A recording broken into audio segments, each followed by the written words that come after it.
You know when you go to the spa and you have that wonderful cucumber water? Today we're going to be making strawberry water with cucumber. It is delicious and it's fantastic in the summertime. What you want to make sure you do is wash your strawberries. So I've rinsed these and then I've soaked them. And then we want to get the green off the top of the strawberries. So you can either hull them like this with a spoon, or if you're in a big hurry, you can go ahead and just lop the tops off with your knife. But see, when you do it that way, you have a little bit more waste, don't you? So it all depends on how you approach cooking. I like to get the strawberries when they're just about finished from the store, right? And even if you have to cut like a little piece off like that, it's fine, because inside the strawberry is still good. You can slice them any way you like. Water, filtered water from my fridge, ready to go.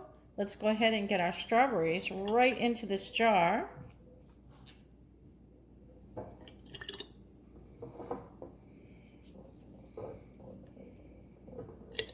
What I like about this is you never waste fruit. And you can do so many variations of this. Often I will just do strawberry water if that's all I have. But we had some cucumbers that we had from a salad last night that we didn't add to our salad.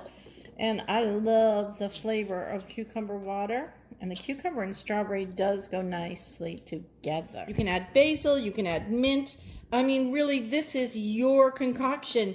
Do whatever you like, but look how lovely that is, and who wouldn't want to drink some of this water?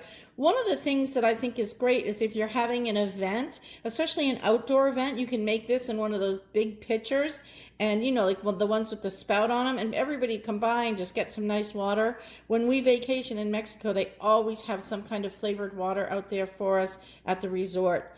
All right, so there we have it. There's your cucumber strawberry water. It's going to sit up in the fridge for 24 hours, and tomorrow we'll be enjoying this. Thanks for watching For the Love of Food.